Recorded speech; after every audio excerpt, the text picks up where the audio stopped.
My husband is an engineer by profession. I love him for his steady nature, and I love the warm feeling when I lean against his broad shoulders.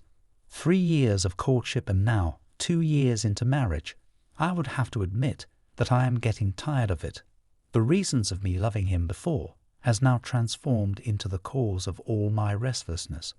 I am a sentimental woman and extremely sensitive when it comes to a relationship and my feelings.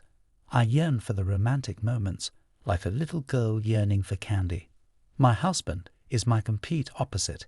His lack of sensitivity and the inability of bringing romantic moments into our marriage has disheartened me about love. One day, I finally decided to tell him my decision, that I wanted a divorce. "Why?" he asked, shocked. "I am tired. There are no reasons for everything in the world," I answered. He kept silent the whole night, seems to be in deep thought with a lighted cigarette at all times. My feeling of disappointment only increased. Here was a man who can't even express his predicament. What else can I hope from him?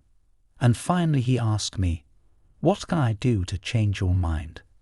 Somebody said it right. It's hard to change a person's personality, and I guess I have started losing faith in him.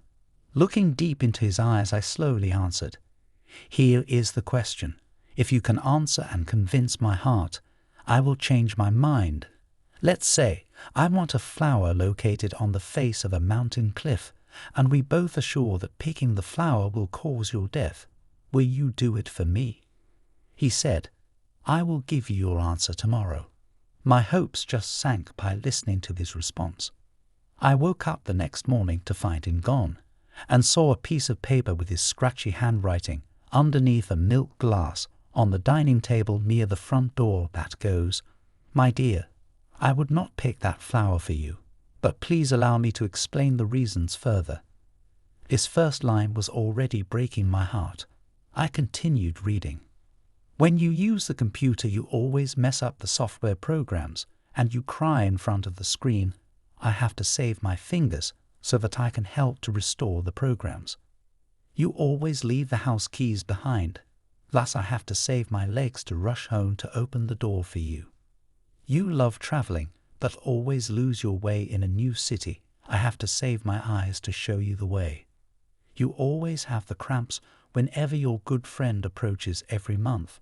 I have to save my palms so that I can calm the cramps in your tummy. You like to stay indoors, and I worry that you will be infected by infantile autism. I have to save my mouth to tell you jokes and stories to cure your boredom. You always stare at the computer, and that will do nothing good for your eyes. I have to save my eyes so that when we grow old, I can help to clip your nails and help to remove those annoying white hairs. So I can also hold your hand while strolling down the beach as you enjoy the sunshine and the beautiful sand, and tell you the color of flowers, just like the color of the glow on your young face. Thus, my dear, unless I am sure that there is someone who loves you more than I do, I could not pick that flower yet and die."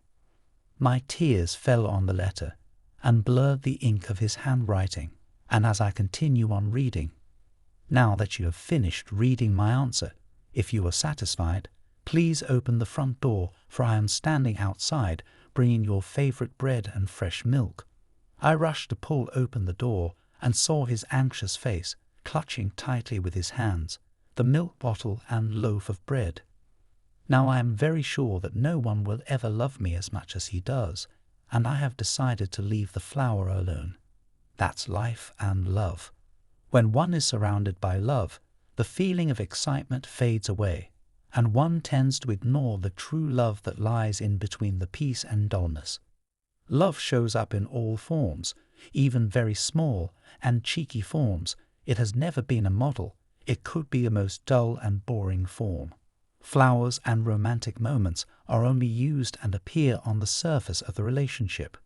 Under all this, the pillar of true love stands, and that's our life. Love, not words, win arguments.